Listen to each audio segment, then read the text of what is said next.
tell everyone about this? That's, I think, why it was bad that I forgot to remove the comments. Yeah, I didn't actually do it on purpose. I Good just thing like, we don't listen. It's like the ULA. There's a lot of check, video right whatever. now. I'm not reading this. Yeah, I just opened Paul's presentation and then copied all my stuff in there and deleted all his. And then like, good luck, Paul. But it just didn't put the confidential in there, and then when I made a new slide, it would put confidential, so I just like deleted it from the. Are we about ready to get going? I think we're still missing some people. Talk amongst yourselves.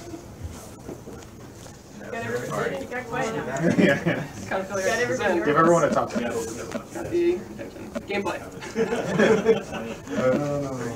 15. Yeah, we're missing 4 people. I would wait. Who? 14? Does anyone know where they are? How can you be missing 14 people? No, 4. Oh, okay. Yeah, Nick, you sent out that email about the morning playtest being killed by these people or something, and I thought like some of them got killed or something, and then I couldn't do the presentation. I was like, what? Oh my god! Well, then, like Outlook clipped it in the middle, so I didn't see the full title of your email. I feel like I probably would have done more than email. Sorry, guys. Some people had been killed. It wasn't even set with high. It was a wild night last night. It's such a treacherous trip from the hotel over here. There was this bus. Watch out for that dog. Boom. Hit by a greyhound. Choked on bacon this morning. I know, right? I've had at least 5 ounces by now. I'm gonna be loose now. It's opening me up. Hot yoga. That was actually a fun life. Why do you think these are up here?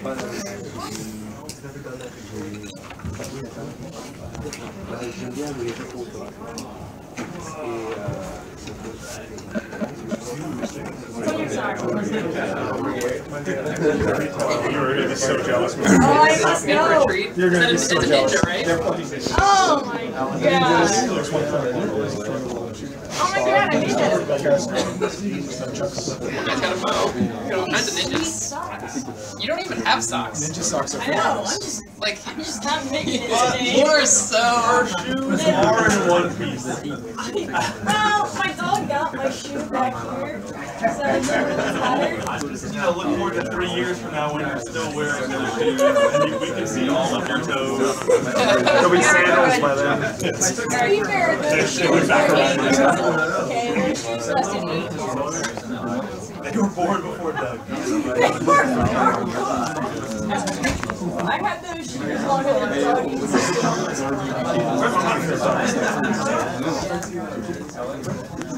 Whoa. Hey there, buddy. I don't actually. Alright. Alright, so good? Good lighting, good content. Everyone see? Is that good? Silence is consent. That's funny because I just turned the lights down low too. So. Hey everyone, I'm Eric Noble. Hi, Eric. I've talked to a number of the guilds so far on voice chat, so some of you guys probably know me, some you don't. I'm in charge of gameplay, which is supporting the abilities as well as additional systems behind them, such as blocking, sprinting, ultimate generation, and nerfing vampire. Because I basically nerf vampire every single patch, and it's still too good, so that's definitely something we're looking at. Get rid of them. And this presentation will be sort of a 1-2 knockout punch because you also get itemization. So, a whole lot of information. I'll try to get through it pretty quickly so that I'm going to get to a question and answer session. So, the number one thing we're focused on right now is build diversity. And specifically, we're looking at addressing this through buffing abilities and not through nerfing abilities. In general, try to avoid nerfing abilities as much as possible. sometimes some abilities are just end up being so powerful, especially when you can stack them with different other abilities that like it just completely breaks the game. So we have to nerf things, but in general, you know, going forward, you know, we've gotten a lot of momentum that we're just going to be pretty much buffing abilities as much as possible. So in particular, one of the goals is that stamina and magicka abilities can do equivalent damage. Right now, magicka abilities are sort of ahead on that, and everyone's all like, yeah, you just wear light armor and you know have a staff and you do like more damage than anything else is possible right now.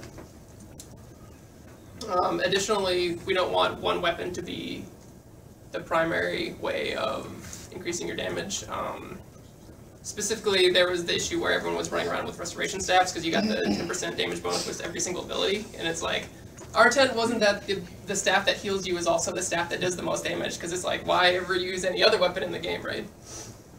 So that's a change we made recently that's gonna promote build diversity. And lastly, the niche sort of abilities that are only useful in a very specific situation, such as the fighter guild abilities, we want those abilities to be really good, since you're not going to be using them a lot of the time. So they, you know, you get in a situation that's really hard, so you're like, let me switch over and use this ability that's really good for this situation. So we want those to be appropriately powerful, since they're not going to be used all the time. And overall, we're going to be doing a pass where there's a lot of abilities that sort of are like falling below the threshold of usefulness, so we just want to like bring, like there's abilities that are really good, and instead of like bringing them down, we want to bring the not as useful abilities up. So the first major effort we made with this was weapon abilities, and you'll be seeing these updates in these changes in the next major update. Specifically, the heavy attack stuff we did in 4 just because we wanted to like get that out and encourage people to, you know, be using more heavy attacks and being able to refund resources. Also, I'll go over briefly the actual changes that we made in package 5. The patch notes will be coming out to you guys pretty soon, so I don't want to spend a lot of time reviewing them, but I'll just sort of like give you guys a taste of what's coming up with those.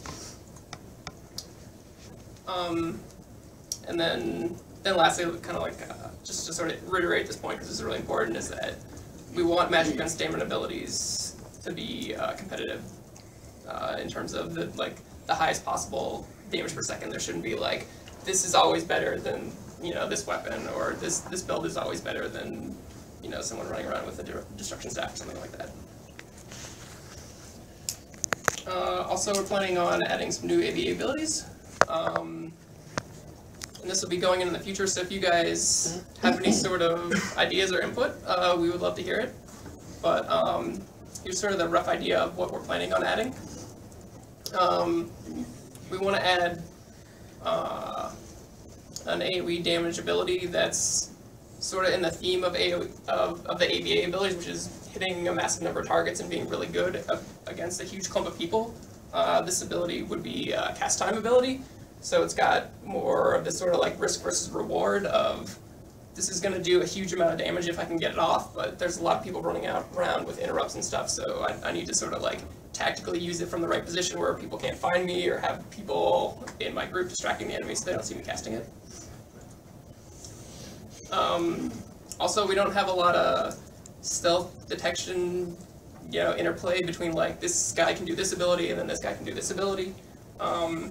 And Mage Light is really the only thing we have right now that lets you detect stealth people.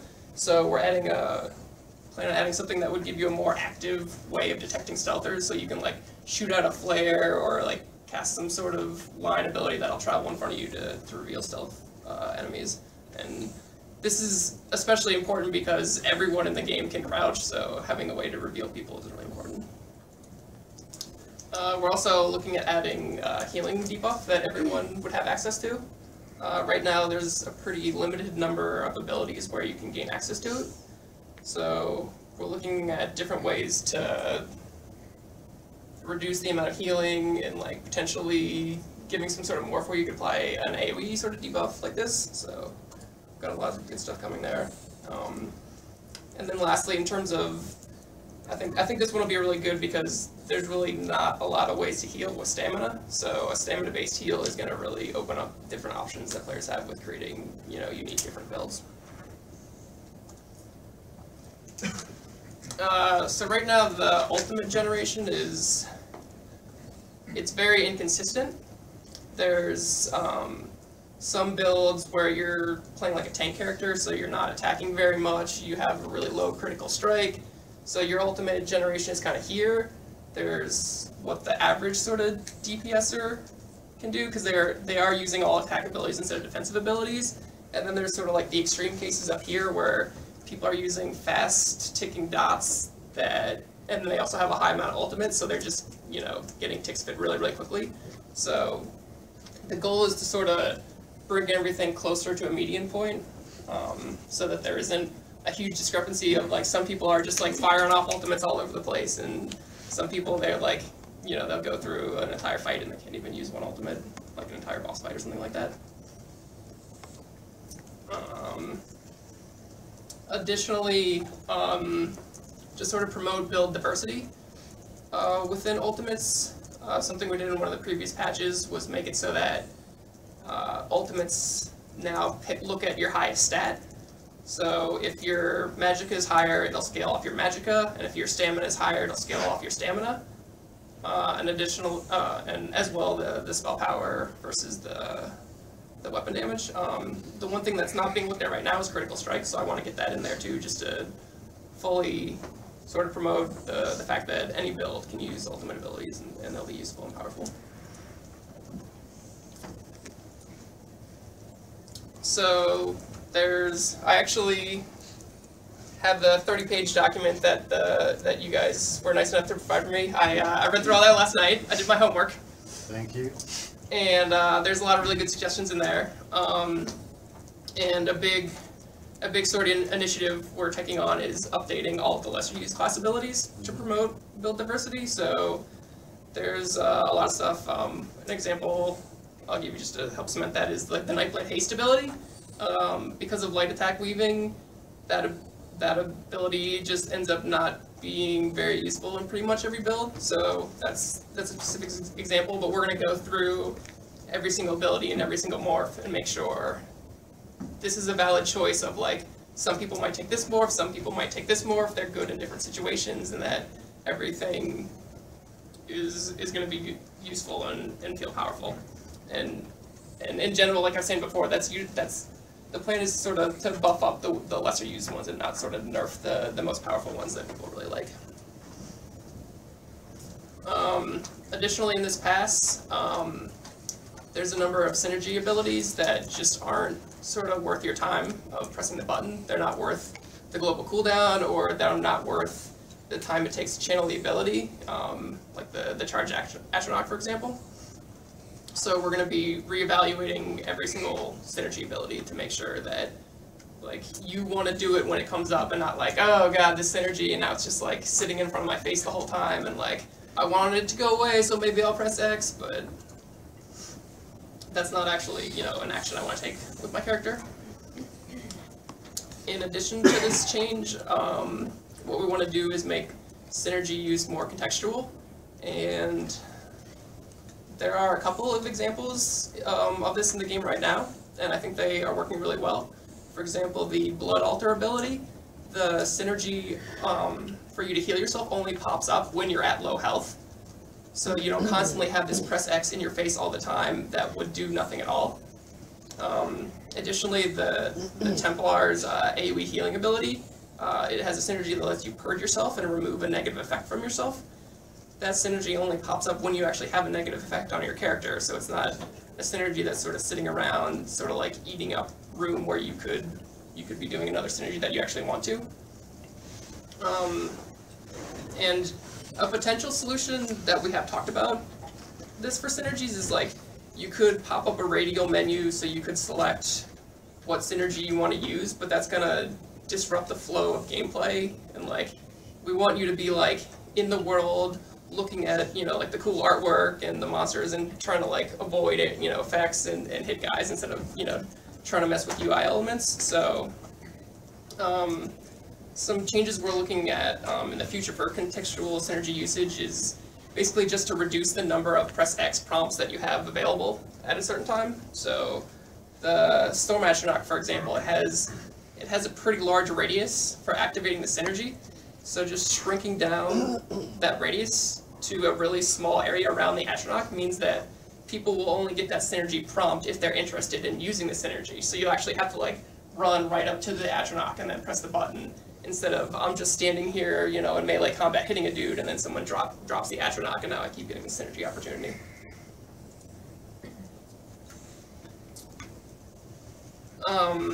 Additionally, during this class ability updates, we'd like more class abilities to be useful for stamina builds. So a couple examples of this that we've been talking about is you could morph an ability like Veiled Strike, and then it would cost stamina instead of magicka, and it would scale off your stamina stats and your weapon damage. This Sorcerer's ability that lets you Dark Deal, where you can transfer your stamina into magicka. You'd be able to morph it, and then it would swap it and do it the other way. So then you could turn your magicka into stamina.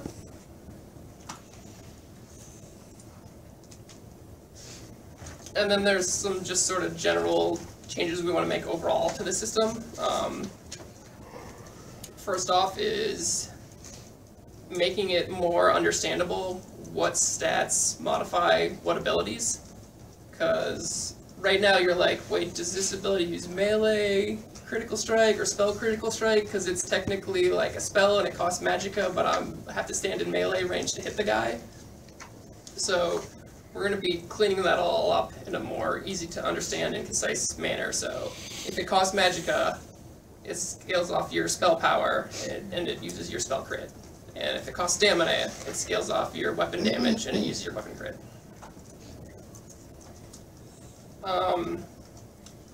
In terms of giving you a broader selection of abilities to use sort of in all situations, we want to make there's a lot of abilities that bosses are just completely immune to their effects, like stuns, because, you know, obviously if you can stun a boss over and over again, it's not going to be a very fun, compelling fight, right?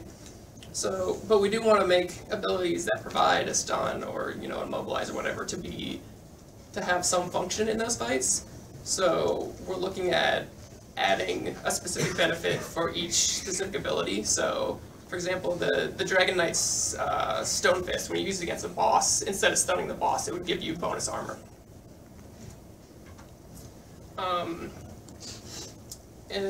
Also, I think generally most of so you guys play the game all the time and you're really hardcore. So I think most of the abilities you guys have figured out just because, you know, you'll go in with a spreadsheet and test different abilities in different situations and you sort of understand everything that's going on. But particularly for the less hardcore people, doing a tooltip clarity pass just to make sure everything is really clear and easy to understand is going to help a lot. And then even if you are hardcore, you know, like, there's probably a couple things that are still not 100% clear, so that's something we're going to be working on with the Tooltip Clarity Pass.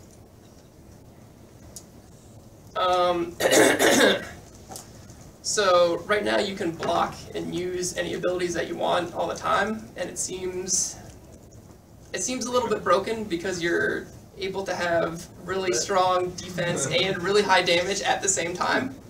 And we specifically did that so that block would feel responsive, so that whenever someone was, you know, activating a big heavy attack or they were shooting a projectile, that you could at the last minute be like, no, let me put my shield up, and it would stop that attack. However, we want there to be a trade-off of like, I'm using defensive stuff, so I'm dealing less damage, or I'm going to have less defenses and I'm going to be activating my abilities right now. So, okay. It's all red up here, it's not red over there, so that's good. I might have like, do I have like a red illuminating glow right now? Yeah. It's not because I'm evil. Okay, don't worry, everything's fine. Yeah, so there's a couple things we're looking at for changing that. Potentially like adding some sort of cooldown when you use blocks, you can't use block again. Increasing the resource cost when you're blocked multiple times, or if you use something while you're blocking. There's a couple different things that we're looking at, but it's definitely a problem we're aware of and we're working on. Yeah, Eric, an idea on that might be that if you know, for the perma blockers, is if you have block up for, let's say, more than a second or 1.5 Yeah, it has seconds, like an increased cost. Yeah, it really starts depleting your stamina. Yep, absolutely. That would take care of it. So AoE target caps. Right now in ABA, the most effective strategy is to just get as many people as you can all standing, clumped together in a tight location, and then just like move as a pack, and like any sort of AoE damage will just be distributed throughout the people in your group, and it's easy to heal that. That's not the gameplay we want. More what we're looking for is that when you see a big group of people, you want to do an AoE on those people, and it's gonna be effective when they do not want to get hit by AoEs. So that's why we're going to be updating the number of targets that you can hit with AoE abilities. There's definitely a lot of considerations to doing this, because if I can go in and cast an AoE and it hits 100 people, you're like, oh, well, I do that twice and I have my full ultimate bar, right? Additionally, if you can apply secondary effects like stuns, and I can run in and do an AoE stun and hit 100 people, and then like my friend, you know, can do an AoE stun as soon as the CC immunity wears off, like that's not gonna be very fun either. The server definitely has a lot more calculations if it's got to update damage numbers to see how many people are getting hit every time. And additionally, there's PvE balance concerns as well as PvE, especially if like heals could hit an increased number of people. So the solution we're looking at for this, we're still playing with numbers on exactly how many people you would be able to hit with AoEs, and we're looking at damage fall off, and then so that the Zerg sort of mentality is going to be maintained if healing also gets that same increase, because you'll be able to do a lot of damage, but then they can do a lot of healing. So we're going to be keeping healing at 6 targets, but then any AoE ability is not going to be capped in that way, so you'll be able to do significantly more damage with AoE damage. So this will sort of create a situation where people kind of want to spread out more tactically in like groups of 6 and spread themselves, so you're not just like a huge big massive ball, so it's going to require a lot more communication and strategy and tactics. Hey, Eric, can you just clarify real quick? You said sort of area of effect, where are you talking about like a very central, like high damage area, and then the further it goes out that damage dissipates, or am I misinterpreting what you're saying? It sounded like you mentioned something about like a damage fall off basically. Like yeah, so it'd be like the first X number of targets take full damage, and then like targets after that take half damage, and then maybe targets after that take 25% damage. So we're still sort of playing with the numbers of exactly what we want the fall off to work. But so the radius of where you're standing in relation to where it's being cast, it doesn't have effect. It would be the 6 closest targets to you would take the most damage, and then targets who were further away would take less damage. Would it be 6 closest to you, or 6 if it's a ranged AoE? Would it be 6 from the center of the impact? Yeah, so it'd be the center of the impact. Yeah, if you're throwing something out like Nova, whereas if it's Impulse, you are the center of it. So yeah, whatever the center of the AoE is, would be that. All right, time for itemization. Let me finish everything, and then you can ask questions about gameplay or itemization or something else random that maybe I'll be able to answer. I got everything you need. All right, so we've come up with a new thing for itemization, some undaunted monster helms. Basically, the concept behind these is that you kill a boss in a veteran dungeon, and then you get to take its power. So you'll kill the boss, and you have a chance to get a helm that looks like the head of the boss. And this also will tie in with the new Undaunted repeatable quests. You'll be able to complete those and get the shoulder piece from the boss, and then when you have those 2 items, it's basically a set that gives you a power similar to the boss. We couldn't actually give you like a 1-for-1 corresponding power that a boss had, because like a boss might have something where he casts like an AoE stun that does 5,000 damage, and we didn't want to give you that sort of ability, or you know, the boss has some sort of like channel thing where the boss is, you know, not doing anything, just standing there, and then it like lifts up the player and stuns them for a really long time. Additionally, we wanted to give people a variety of gameplay options with these monster helms. So some of them are good for healers and proc when you heal. Some proc off of heavy attacks. Some proc off like when you get hit, and they'll, you know, give you a defensive buff or buff your party. And then there's a number of damage options as well, proccing like when you do damage, or more sort of niche things like when you deal damage with a ticking effect. So then you can make a build where you're like, let me just do all ticking effects, and I can do a whole bunch of damage with this. So I'm actually gonna go in game. It's not. Oh man, it's so red over here. Hey, Eric, so you win today. 1,000? 1,200. There you go. Okay. Did someone else say something? I was telling you to Fusion do told you to something. wiggle people's all day. Not me. Oh, it's in your displays. Yeah, I know. This has been happening for a while. Keep going. But it's disconcerting. Wow, that's like perfect. It's disconcerting because you've got the red light on yourself, and at the same time you're talking about wearing faces. This guy's an IT, right? Get that man raised. Oh no, the underbelly. Our test area. Yeah, this is a Isn't it test zone. beautiful? You'll notice it just like it cuts off It's beautiful. in random places. It's the best So thing I've ever seen. Maria will build this. yep, It's great. Marina, I'll plan to everyone. If you have complaints, she's right here. It's a perfect area. I like the lava. Yeah, That's exactly. nice, right? It's amazing. It'll kill you too. It's perfect. It's dangerous. Eat males, man. So I wanted to show off some of the monster mass, as well as some of the changes that we've made to the weapon abilities here.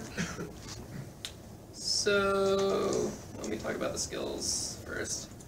I'm gonna go with go for two-handed first. With cleave, we increase the initial damage that you deal with cleave, so it's more in line with impulse. So if you see a big group of people, you just want to run in and cleave them as much as possible, and the two morphs support that really well because the damage shield gets bigger the more people you hit with brawler, or the other morph gives you more ultimate the more people you hit, so that works out really well. Critical charge, we reduce the base damage a little bit because there's sort of like a critical charge build where you can like back up and charge and back up and charge, and you end up dealing sort of more damage than you would with any other weapon ability, but it like looks really goofy and like the gameplay is weird. So we increase the damage on the morph that is based on the distance you charge. So if you're far away, you can still get really big hits like you were before, but you can't just like keep charging to someone who's like right on top of you, basically. With uppercut, we reduce the cast time and increase the damage so that this is sort of the bread and butter damage ability you'll be wanting to use with two-handed. Reverse slash was generally in a pretty good spot. The executioner morph was really popular, where you deal additional damage with all your abilities against low health targets, but the other one it does splash damage based on how much damage you deal, but the value was really low. It was only like 20% splash damage, so we just pretty sure that just doubled, so it's 40% now, so you get a lot more splash damage out of this. And then I think Momentum received the biggest change of the two-handed abilities. Previously it gave you a stacking bonus, which wasn't sort of easy to see since we don't have like buff icons. It's hard to tell exactly what the bonus is that you're getting. So instead of that, we just give you a flat 20% addition to your weapon power. We made it last a lot longer, and also it gives you a heal while it's active. Because a lot of times, as a two-handed guy, you're right there in the thick of the action, you know, getting hit by incidental damage, potentially with AoEs and stuff. So that just gives you heal the whole time it's going. And the morph, which gave you a heal at the very end,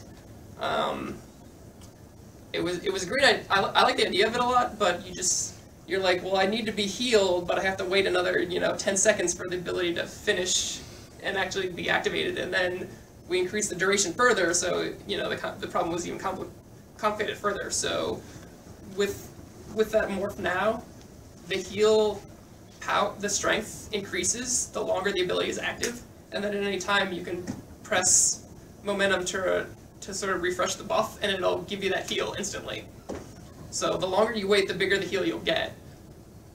And when it falls off naturally, you'll get like a really big heal, but anytime you can sort of like cash it in for a heal. Forceful, we just made, since two-hand is about doing AoE damage, we just doubled the number of targets that you can hit with Forceful, so it'll do splash damage to 2 targets instead of 1. And then the last change we made is, this used to be Arcane Fighter, where it would increase the proc chance of things, which didn't really felt like it was thematically appropriate for two-handed. It felt more like a destruction staff kind of ability, so we just took that out and came up with a new thing that works off heavy attacks, and this is particularly more potent now since that you get stamina back when you use heavy attacks with two-hander. Alright, so now I'm gonna put on a cool mask and fight things. I got 3 to show off here. Put on, wait, is this the coolest one? I don't want to show the coolest one first. Alright, whatever, I'm just showing it. Alright, so this is the Daedroth. So you get to look. This is like one of my favorite ones. Like, I just log into character select and I'm like, glad I work here, because my character can look like this.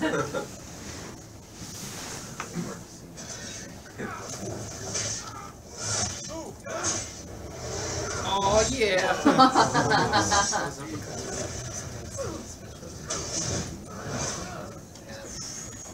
Which You can talk to him. So just What does he say? does that? All right, we found the bug. Take the Good job. conversation prompt off the data.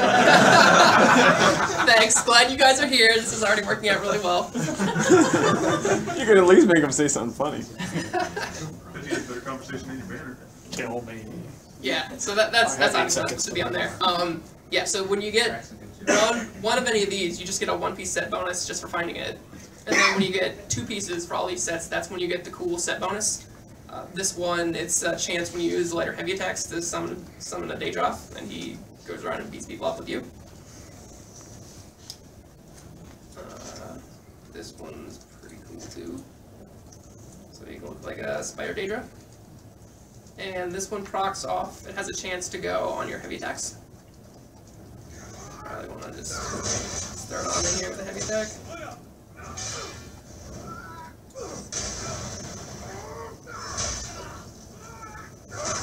Got him. Yeah. So that one summons a spiderweb. I'll fight some more guys just to show that one a little bit better. It summons a spiderweb that snares the enemies and it deals damage over time to anything in the area.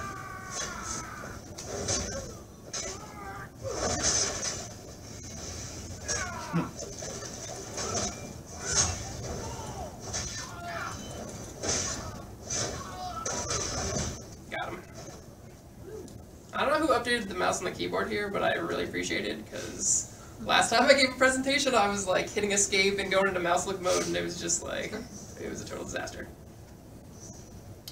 Alright, let me switch over to bow real quick. Talk about bow. So poison arrow, we didn't want bow to have too much burst damage, because it's really good in PvP right now, like because you can sneak and get a whole cast time off of snipe, you know, and then you can like start another one, and they're like not even sure where the first arrow came, and you're already doing more of them. So instead of just flat out increasing the base damage, we increase the damage over time for poison arrow. For volley, we just made it do a whole bunch more damage every time it ticks. Scattershot, we didn't make any significant changes to this one. It's fairly good, especially the morph that lets you jump back, the Magnum Shot. That one, I love that one. Arrow Spray, the damage is fairly competitive on this one. The biggest problem is just kind of hard to hit people with it, so we increased the arc of it, and it now matches closer to what the effect actually looks like, and you just, a lot easier to hit more targets with it.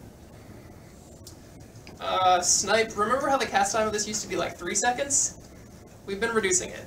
So it's now down to basically 1.3 if you add sort of the additional cooldown at the end to it. So Snipe is the bread and butter ability that you'll use when you're DPSing with the bow. And it's a lot closer to like sort of the cadence you could use with a a normal class ability like Crystal Shards or something like that. Generally, with the passes, we didn't make too many changes, except for specifically long shots. You notice, I was talking about the tooltip clarity. This is sort of a good example of tooltip clarity, where it says it does a 12% damage bonus for distance enemies, but you don't know like how far away they are. So that'll be handled in one of the future updates. But we did change it such that you get the damage bonus a lot sooner. You had to be 32 meters away from a target to get the full 12% damage bonus, which meant Snipe was the only ability that you could actually get it, so we significantly reduced that range. So when you're standing close to max range, you'll be able to get that damage bonus with every ability that you're using against the enemy.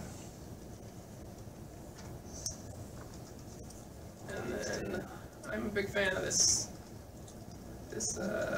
drummer set. It's really cool. And this one, to sort of like have different playstyles and stuff that these support, this one's kind of more of a fun one. Because it summons a robot that can restore any of your resource pools, and it's random. So it could be health, magic, or stamina. So it's not always going to be like, oh, it's giving me exactly the thing I want at the exact moment, but it restores a lot, and sometimes can come in a really clutch situation and help you cast a lot more abilities. So you see this one, it got like the Magicka ability. So this also sort of promotes. I feel like these guys are gonna kill me.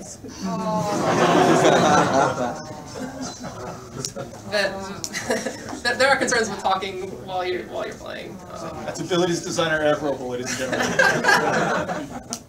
All right, let me play more like you would actually play with a bow. So let me like sneak up on this guy. Yeah, now you're in trouble.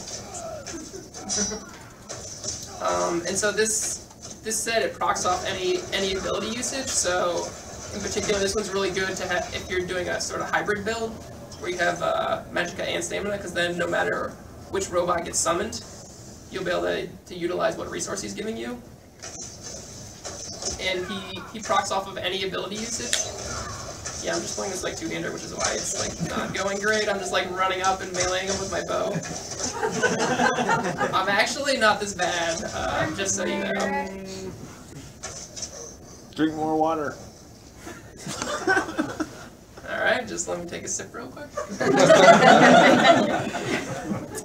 Alright, there we go. Ready to do this.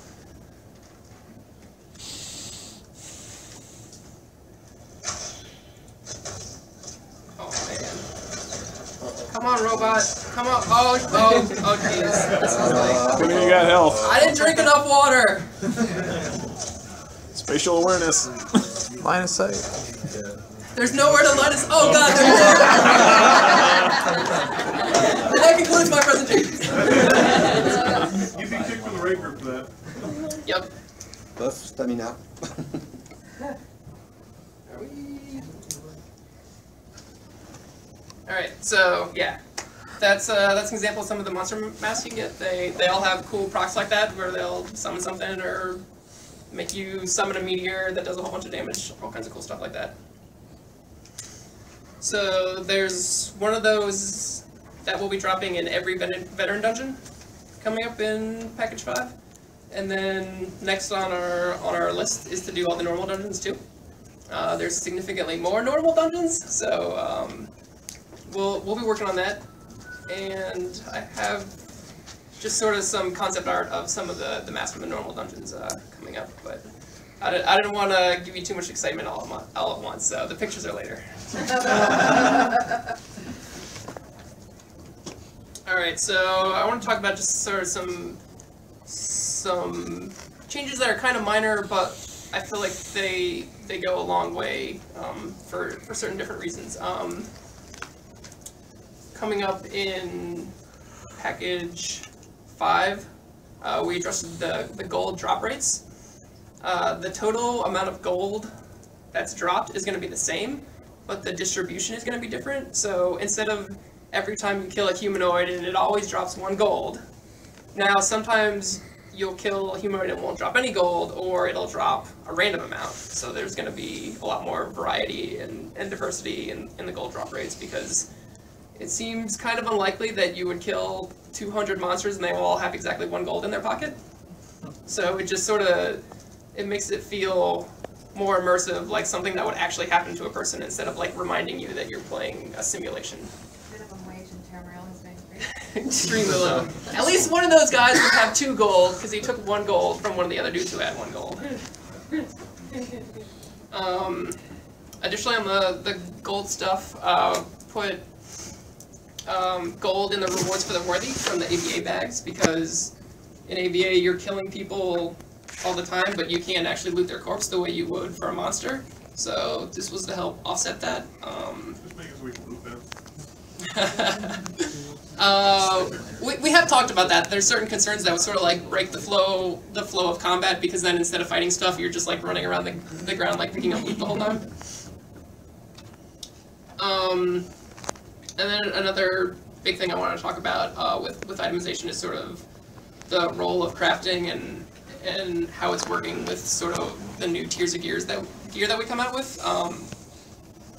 Right now, as soon as we release veteran 14 gear or veteran rank 15 gear, you can just craft pretty much everything instantly, because you had all the ore saved up and you had all the crafting materials you needed ready to go.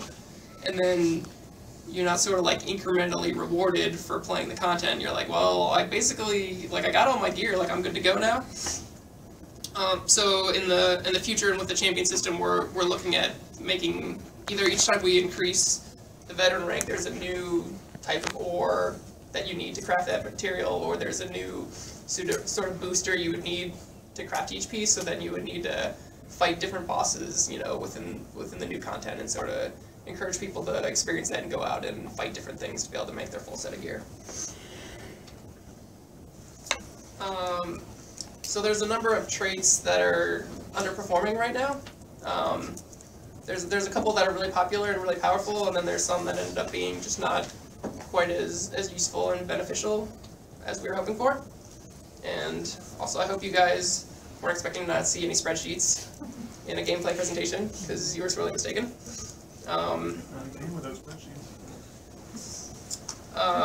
So specifically, this little diagram over here is talking about ornate and intricate. We want these items to influence your behavior and for you to be excited about it, like, oh, I got an ornate item, great, let me go sell it.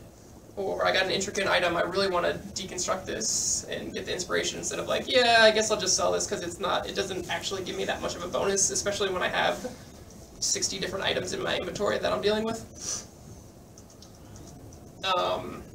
And one other point with that is that most of the stuff with ornate that drops is usually white or green quality, so it was only giving you like 125% increased sell value, which isn't a huge increased bonus. So with ornate and intricate, we updated the numbers for both of them, so you just get a lot more gold or a lot more inspiration when you get these items and sell or deconstruct them.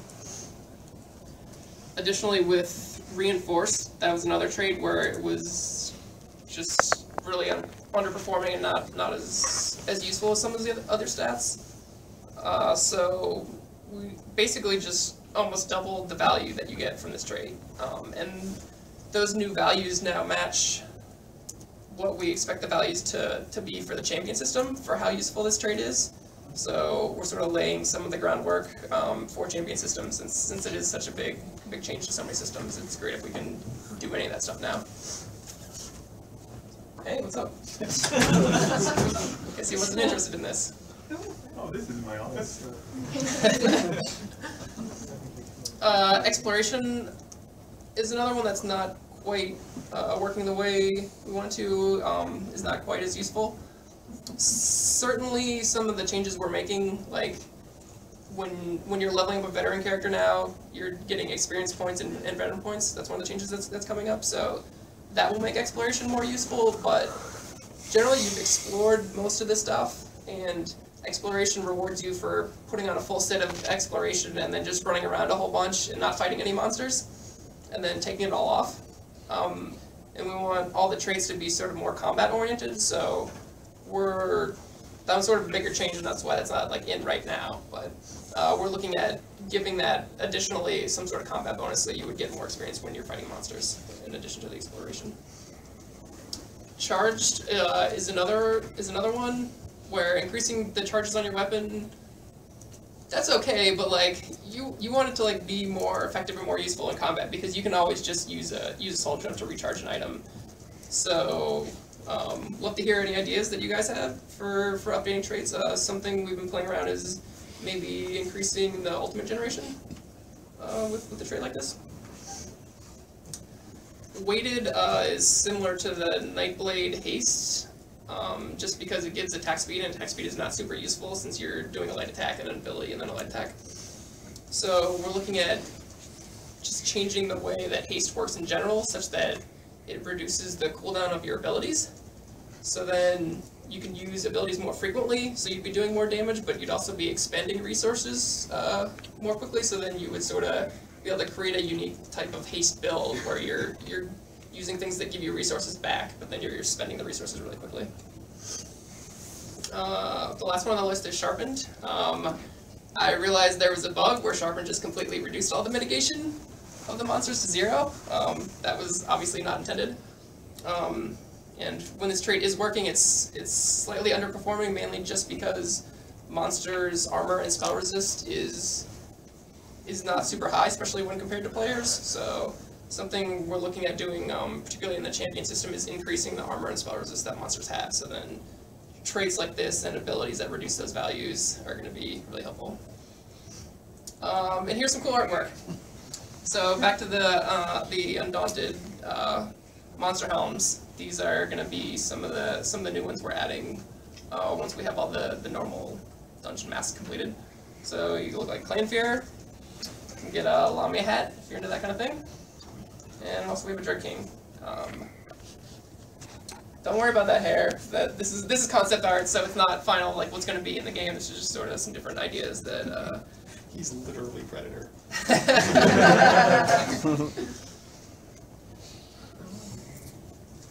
Alright, so some of the new item sets coming up in package 5, update 5, yeah. So the Veteran City of Ash ones, which is the new dungeon that's coming, there'll be more information on that, but those are focusing on the use of heavy attacks. For both, tanks and light and medium DBS users. They'll give you different bonuses to that. The Undaunted sets are focusing on rewarding you for having a hybrid sort of build where you mix stamina and magic abilities.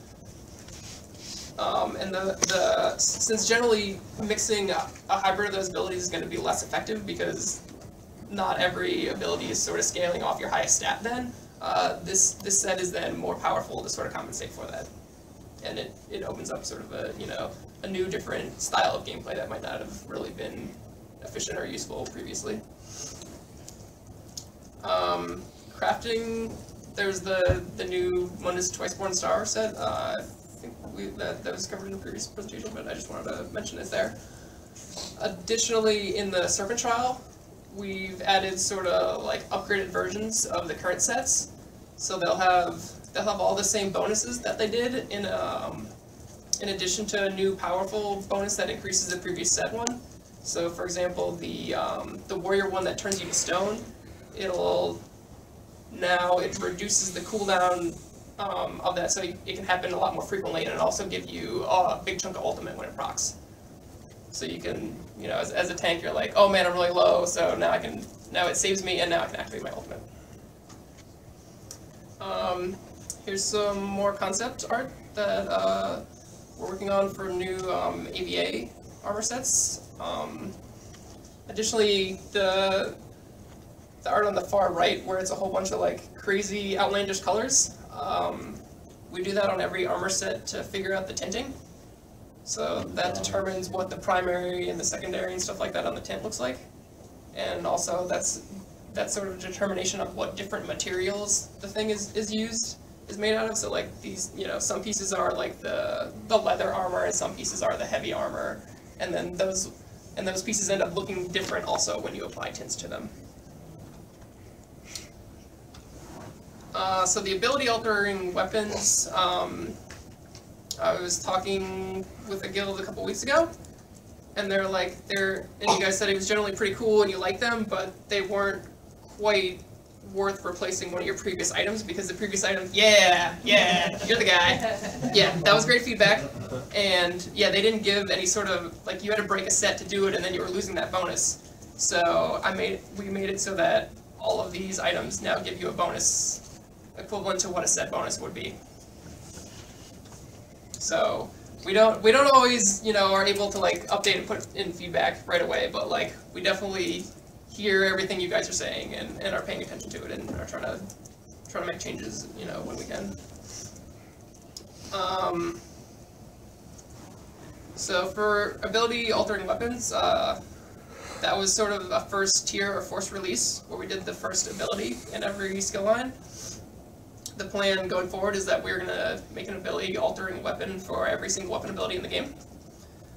And we're going to have them be visually thematic to different monsters in the world. Somewhat similar to the Monster Mask, but not quite. Like, you might have a bow that has some harpy feathers on it or like, you might have, you know, a mace similar to what a troll was using. And that's the thing I just said, in case you wanted to see it in words. Alright, so all the stuff I cover, this is a huge amount of updates. Like, we're, you know, changing and updating every single ability to be more powerful, and like, you know, we're coming up with all these different new sets and new things like that. But there have been a lot of bugs that took longer to get fixed than we would have liked. So I just wanted to say that, like, on gameplay we were just kind of understaffed. We have more people now, and that's how we're going to be able to get all this stuff done and get it out to you guys quickly. These guys, we got some new people. Joe Blackburn, Hans Larson in the audience. They've been working hard all day long to try and get some of these changes out to you. And then especially, so I just wanted to talk about some particularly really problematic abilities and bugs and things that we've been addressing. So, annulment in particular was causing a lot of problems because you could stack the 50% damage reduction from annulment with the vampire's reduced damage taken when you get lower health. So combining those two, when you got low health, you would be taking 80% or more less damage from all attacks, and you had a damage shield on you as well, so you were sort of basically unkillable. So the update for that is that it no longer gives you that flat up 50% to all damage, but to compensate, I increased the value of the shield by 120% or so, and made it so that it only works on spells. So it's still really effective for what it was particularly designed to do, which is to stop spell damage, but if people then have a counter where they can just use melee attacks and they'll go through the shield, and you won't stop it. Are you gonna stop shield stacking as well, or? So this is why shield stacking was such an issue, is because the 50% damage from annulment applied to every single shield. Yeah. So you can still use multiple shields and have a big damage shield if you want, but they won't all get like the super annulment bonus, basically. So if you have a barrier over an annulment, the barrier won't get the annulment 50% reduction. Exactly. But you still have both of those damage shields, and it still absorbs the full damage amount. So you can still like stack them if you want. It's just like not some super overpowered combinatoric effect. I can't believe you found that word. It's like 6 syllables. Lastly, everyone's favorite Shadow Cloak. So we've been working on this one for a while. And certainly the part of the problem with development is, you know, you come up with a fix for something and that fix works great, but then when the ability is used in a different situation, some other problem happens. So, like, we'll fix something with Shadow Cloak and then some other thing will change and then, like, it's broken in another way. So, I had QA do a full workup after the last update, and there's a bunch of small issues that can occur in different places. Like if someone uses a charge ability after you use Shadow Cloak, like and they have a weapon proc that can pull you out. So there's a bunch of still minor issues with Shadow Cloak of different sort of edge case things, but we had QA go through and like use every ability against someone who's Shadow Cloak. So we have a list of those bugs and we're working on fixing them. All right, whew, did it. I'm sure you guys have a bunch of questions you'd like to ask me for Q&A. Yep, those are hands. I also had some questions for you. Any sort of major gameplay issues that you guys think are occurring in the game right now, but I haven't talked about? I'd love to hear. Also, keep in mind that audio people are present now. That's true. We got some guys just for if you want to talk about bass. We got guys who love bass. Yeah, so we're going over every ability and buffing. Week ones, I got, a 30-page packet I read on some stuff, but if you guys want to send, like, Jess and Jima an email of, like, you just want to go through every ability, like, that would be awesome, and I'd love to read it. I'm interested what you guys think of the heavy attack resource restore changes that we made. And lastly, something we've been thinking about is adjusting how CC breaks, so I'm wondering if you guys are happy with how it works right now. Do you think it should last longer, have a shorter cooldown, or do you or the cost should be tweaked, anything like that you think should be changed with that? And go. Questions. I have start in the first row and snake back. a very niche issue. Sure. It has to do with the archers in AVA in the non-VR campaign. They hit at the VR campaign level. Oh, yeah, that sounds Their not quick good. shots are hitting you for almost 1700, which is like your full health. Oh yeah, that's brutal. So if you run up the stairs with the Zerg, half of your Zerg will die before they get to the top of the stairs. That's brutal. Okay, So yep. I just wanted to bring it to your attention. I don't know if I've reported it, but I don't know if it ever got to where it needed to go. So Yeah, I don't specifically work on AVA stuff, but I know a certain Brian Wheeler that may be here. yeah, it's a little. I'm pretty sure the damage numbers aren't what they should be. Okay, yeah, we'll look into that. But it's only the archers. Okay, cool. There's another person. Okay, yep. I'll address the Shadow Cloak Awesome. thing. I've been playing Nightblade since beta. Release, still playing it. Mm-hmm. Why is an ability like Shadow Cloak, something that costs Magicka, and it's a core mechanic escape for the Nightblade, countered by a Detect Potion or Mage Light? Things that are not, if I were to hit a potion and everyone in 28 meters lost their damage shield, would that be just as fair? Is the potion... Detect Potion will discover anyone who's in Shadow Cloak. Like, I agree with the discover people in Sneak, but if you use Shadow Cloak, if you're near someone with Mage Light, someone's going to bolt escape right on top of you with Mage Light, get detected. Yeah, so... And a consumable discovers you. So yeah, so the consumable, it should only give you a slight bonus to your detection, so that it should be easier to see someone, but then, like, you know, since your detection is not as good in your rear arc, that they shouldn't be able to see you very well there, so potentially the potion is just giving a bigger bonus than it should. I believe the potion reads detection between 28 meters. Yeah, if I could chime in on that real quick, I know some of my guys in PvP who use that with the detection, and they can detect people who are trying to gank so far away and kill them before they can even react. The radius is that massive. They would hit a stealth potion and a detect potion, and they would just kill, like, let's say he's hiding in a tree somewhere. They would be able to target him and kill him while he's stealth before he can even react. The distance is that massive on those detect potions. Okay, yeah, we'll just evaluate how much of a bonus. It's certainly not supposed to be that big. It's supposed to be, it's a little easier for you to see stealth people, not you can see the entire world. That's, you know, and see people who are behind walls and stuff like that. Like, that's not the intention with that. So my comment with the Shadow Cloak is a consumable or people are taking Mage Light for the crit bonus. I mean, detecting someone in stealth is good, but if someone has Shadow Cloak, should they be able to be detected freely by spending resources? Yeah, so that's why I was talking about sort of like of creating a new AVA ability where that's the specific goal is to detect people. Right now, there's just the use of Mage Light is so prolific because it gives you that huge critical strike bonus that people are using it for that, and then they get the added bonus. So we'll be looking at tweaking Mage Light in the future so that it's focused on one of those things or the other, and not you get two super good effects all at the same time. This guy looks like he really wants to ask a question, and then I'll go back down. He was like, give me. I didn't want you to pee in your pants, so I had to get your question.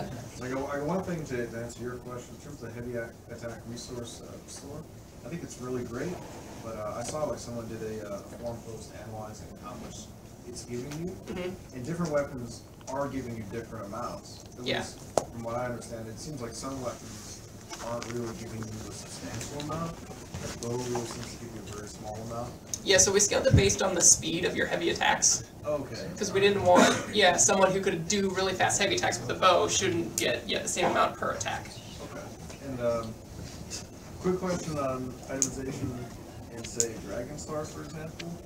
Oh man, I got a guy who wants to talk to you about that. Oh, is Where's my Jason Barnes at? Is this the wrong segment for that? Oh, yeah. You can ask him. Yeah, we got Jason. He's here. But I could wait till that presentation was. It's just basically, like, for example, like the hard mode versions of loot is barely better. You know, it's like it's so close. And then, like, you're getting like V13 items in Dragon Star, but you can't even get in there. Clear V14. Yeah, we know about that, and we made a bunch of updates, and our good friend Jason will tell you more about that at a later presentation. Okay, alright, fair enough. Down here? I have two questions. One related to the CC, quad control skills. I have the feeling that we are really missing quad control skills. I mean, efficient quad control skills. Because everybody can CC break easily. You can also, even if you don't wear a full set of heavy armor, you can have an unstoppable skill. So we are completely immune to CC for 10 seconds. And this is leading to a situation where the CC effects are just not efficient at all. And this is, I really miss the strategic dimension that CC can bring to the PvP especially. When I was playing in Dark Age of Camelot, that the CC was forcing people to spread out. Otherwise, if they didn't spread out, they were all CC, and then they could be killed very easily. So that's an important strategic dimension to the game, and this is really missing in ESO. And I would like to know if there is plan to add this important part in the game again. Yeah, so particularly in that game, they had a lot of like AoE CC stuns, which is like fun for the one dude who's using that ability, but then like the 25 people who just got stunned are like not having a good time. So I agree that we want to have some sort of more strategic positioning of different players in terms of spreading out, but instead of doing that with CC, I want to do that with damage on area effect attacks and increasing the caps of damage on AoE ability can do. Okay. Well, not yet.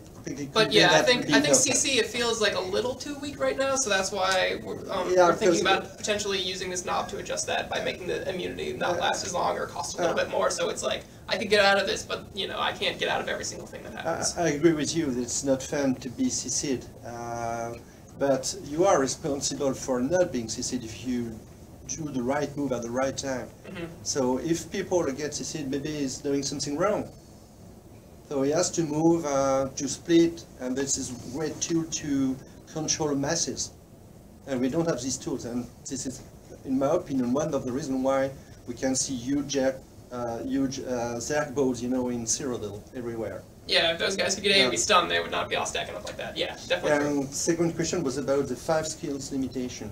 That's a difficult topic, you know? Oh, yep, that one comes up. I can understand the limitation in PvE because when you are about to make a boss encounter, you have to choose the right skill for that boss, and that's... I can understand that, but in PvP this is just a huge source of frustration because when you are slotting some skill in your bar, you are quite good to some situation, but when you are facing another situation and you don't know in advance which situation you are facing in Cyrodiil, then the skills you have slotted are not the right one, and you know that you will lose the combat just because you don't have the right skill at that moment. And this is why I'm talking about a huge source of frustration in that case. And you don't imagine how many people have just left the game because of that. This is leading to poor gameplay because you are basically only slotting the best skills you can have in the game, and that's all. And I know a lot of people who don't like the attitude not to be able to use the right skill at the right time just because you have this 5 skill limitation. Yeah. So, couple comments on that. First of all, there is the weapon. Part of the reason we have weapon swap when we made it so responsive is that basically doubles the number of different abilities you can use in combat. We do like the fact that you're when you're going into PvP, you're picking your deck of like, these are like the 10 abilities I'm going to be using, and I'm good in some situations, but I'm not good in other situations. And that's part of the reason you want to group with other people and work together, because you can be like, all right, I'm going to be the guy who's really good at detecting stealthers, you're going to be the guy, who's really good at healing, and you're going to be the guy who's good at protecting us. So we kind of want people to have specific roles that they want, and not like I can do everything, like I'm good at everything all the time, so like I don't even need a group with people, right? Something we have been looking at though to sort of like give people more sort of flexibility with different, and just sort of ease of transitioning between different builds is some sort of manager that, like an equip slot manager, where it'd be like when you put on this sword, then it changes all your abilities to sword abilities, or it changes all your abilities to bow abilities, so you can make, specific loadouts. And then, it's easy for you to flip between different gameplay modes if you're like, I just fought this guy and he beat me because, I didn't have X ability, so let me just swap to this different equipment setup and this weapon and stuff. Yeah, but you talked about some niche skills that you would like to have in the game, and I appreciate that, but if these are niche skills, there's no chance that they ever get in my bar. Yeah, so I talked about specifically buffing those, so that like when you use like this skill that you're carrying around, like it's taking up one of your 10 slots, which is a valuable resource. So like that ability needs to be really good when the right situation arises. So that's why we're going to be looking at all those sort of niche skills that aren't as popular to sort of make them even more useful in a certain situation that they were made for. Next question? Yeah, I actually want to kind of like give a counter to that, and that is the fact that. Oh, why did I answer the question? I got other people here, man. Very often, I'll find myself wishing, wow, I wish I had 7 ability slots, or 8 ability slots, or 10 ability slots. And I realised that the reason I want 7, 8, or 10 ability slots is to make it easy, so that if I find myself in this situation, I can handle it. There's the 5 ability slots for me is a great game, kind of like an expanded game of rock, paper, scissors. Whereas if I have 10 ability slots, I can be rock or paper or scissors at any time I want. And for me, the 5 ability slots, frustrating as it is sometimes, I now have to make that choice between, do I build myself as a full DPS build and not have the things to escape, or do I have more stuff like concealed weapon to run away fast, but now I'm not doing as much DPS. And so there's more thought that has to go into the style of play that you're going to choose versus just reacting. You have to kind of like in a way be proactive. And so I want to give that as a counter, because I think I don't want that as kind of like the only feedback, even though I agree that it's valid feedback, because a lot of our players in our guild are divided on this as well. Some want 10 abilities or 20 ability slots, and some say, as much as it can be frustrating, 5 is actually perfect, because you get more than that and you start getting to these invulnerable builds kind of thing, where you can either do this or do that, and yeah, absolutely. And you're just standing there. Like it's definitely a hard choice, and it's controversial, but yeah, exactly. That's I just wanted to respond to that. Thank you. Second row questions. So first when you went through the blocking thing, I didn't get the impression that you're going to do away with being able to cast through blocks. That's my first thing, or... Yeah, we don't have a specific, like, this is exactly how we're going to solve it right now, so I was just sort of giving up some different potential solutions. But yeah, we don't want you to be able to have really strong offense and defense, you know, for an extended period of time, so... So like but we do want to keep the responsiveness of block. So like it's kind of a tricky situation. There's a bunch of different situations. Like we could make it so that you just couldn't activate an ability while you block, but then you could activate the ability and then press block again, and then you'd have to be like going back and forth, and like that would create, you know, a lot of weird gameplay. Okay, and then second only thing, I think the heavy attack restore. While logically it doesn't make sense that you swing a heavy axe and you get more stamina back. Like, whoa, I'm pumped up now. That's awesome. But I think it's a great risk and reward system, especially in DSA. Sometimes I'll time it wrong and eat a crystal frag to the face. While I'm doing that, I'm like up here, frag, I'm on my ass. I think that's a good direction. And then thirdly, a lot of my guildies are pushing for selective alt procking. Like maybe instead of a radio menu, have one for utility alts, offensive alts, defensive alts. Because it's always Veil Blades, always procs before everything else, before I want to get to what I want to actually proc.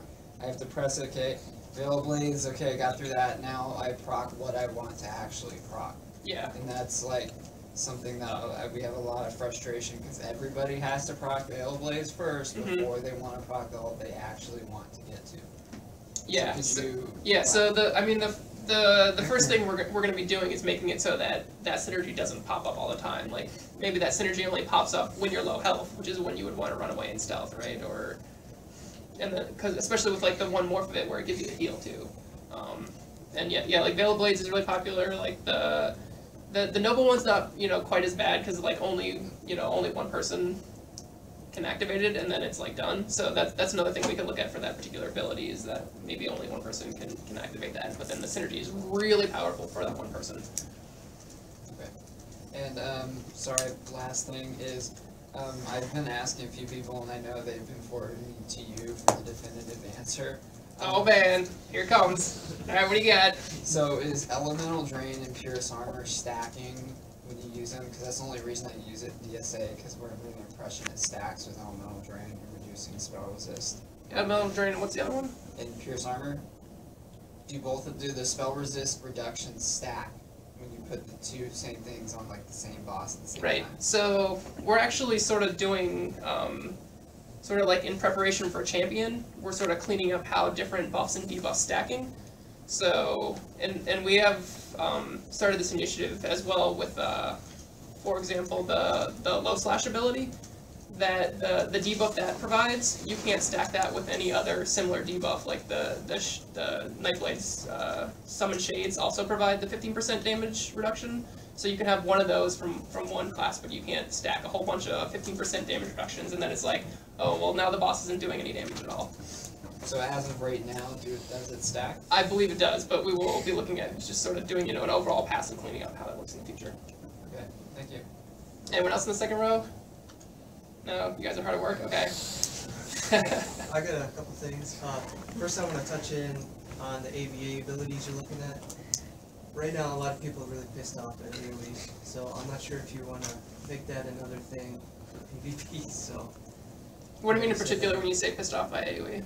The trains and stuff, but I know you'll be standing still casting, but this is like almost like a replacement for the oil pod.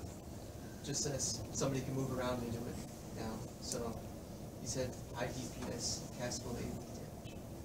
So I'm pretty sure if that launches, people are going to be pretty pissed off at that too. It dissuades people from zerging though, that's the point. It's like, it's the anti-zerg mechanic. You think it is, it's not. That's exactly You'll get the how it Zerg works. just using that now. Right. It's over. Well, so I mean, that's going to create more sort of strategic gameplay, though, because if one group of people is all standing on top of each other, where the other group has people spread out in different areas, all your AoE is going to do a lot of damage to those guys, whereas they'll just be spreading them out among different small groups, so, like, you're going to win every time in that case. And additionally, this, like, since it has a cast time, like, there's a lot of, everyone can interrupt, and, you know, there's the Venom Arrow and stuff like that to interrupt, so, like, it's more like a, a risk reward type of ability that'll help discourage the zerging. So those were the pots. And also, I want to talk about Dragon Knights. Their sustain is like, it's got to be sustained, but their DPS for sustain is just. Because they have you're talking specifically about the Battle Roar passive, I assume, that every time you activate an ultimate, you get a whole bunch of all your resources again? Yeah, it's like they're nearly unkillable, especially with the reflective scales or green dragon's blood. They got all these spammable abilities. Maybe you can do something you did like with Bolt Escape. Have it so if they spam these so many times within 4 seconds.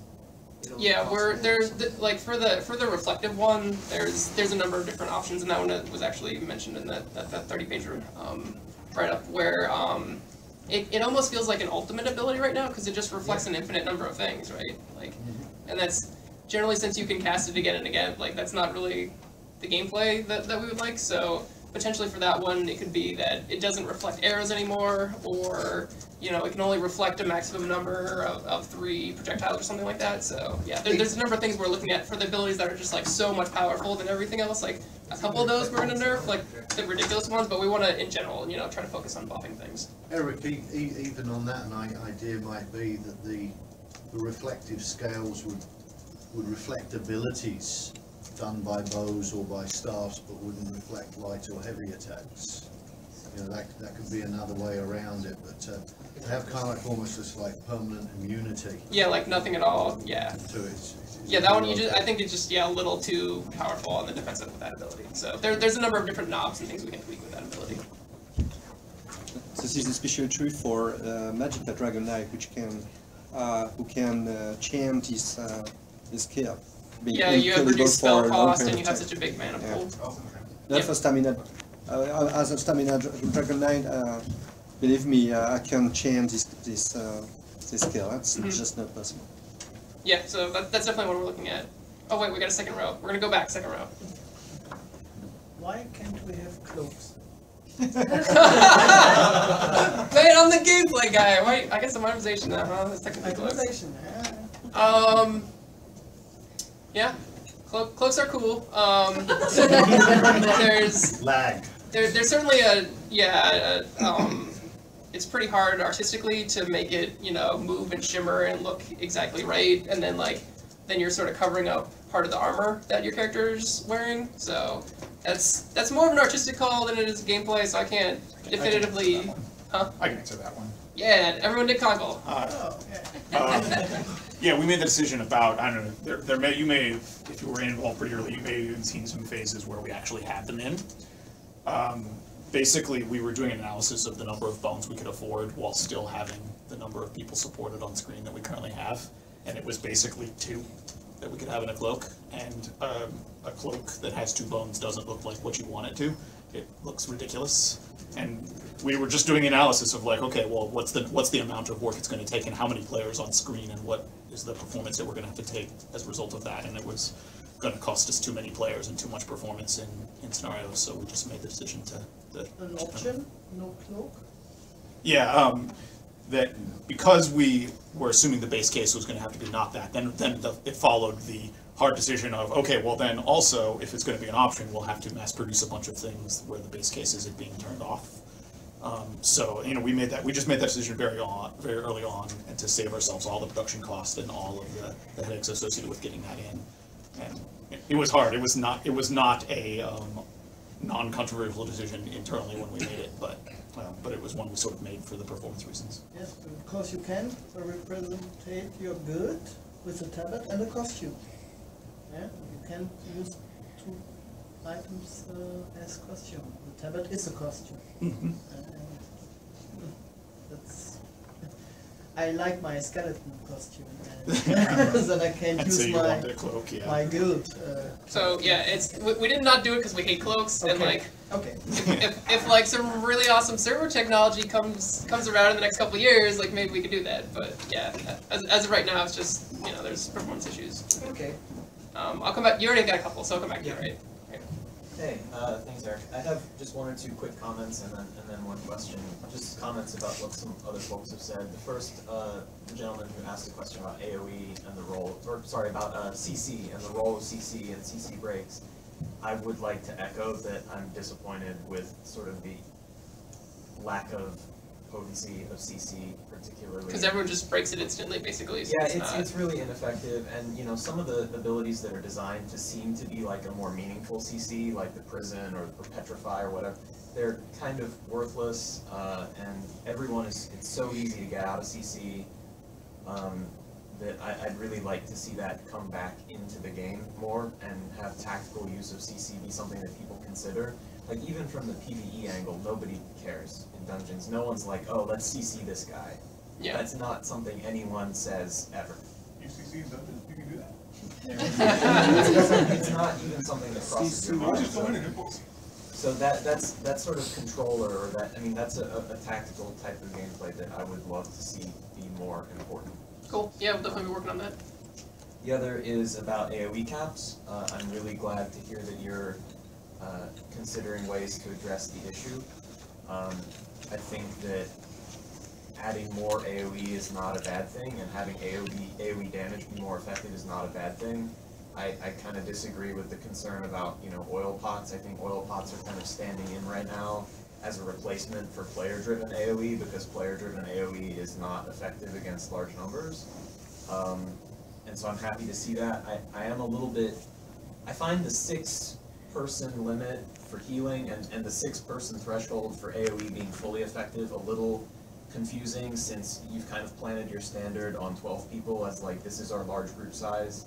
Like a, you know, a Templar or a resto staff goes into a trial and you've got your group all there, and then my big heal that's an area of effect is only hitting, you know, 6 people or 4 people if it's remembrance, which is crazy. And so the tooltips like don't indicate that. It just seems like you should be able to heal your trial group if you're in a trial group. So maybe considering a 12-person effective cap on healing would be something to think about. Anyways, on to my question. I'm curious about your thoughts on the two-sided usage of stamina and the sort of multiple dependence of that. In that, unlike Magicka, which is very much a purely sort of offensive or utility-producing resource, stamina has that multiple dependence for everyone. So there's kind of 2 types of builds in ESO. There's the pure Magicka build, and then there's the Magicka stamina hybrid. And you're looking into ways to make it more possible to make things cost stamina, but you know, making more things scale off of stamina doesn't solve the problem that you need stamina for your defensive action combat actions. Right, yeah, so part of that initiative is just, like right now, if you're a Magicka build, you just have the availability of a lot more choices, versus, you know, stamina, you're sort of pigeonholed to a smaller number. So that's just like why we're looking at adding more different ways to do stamina stuff.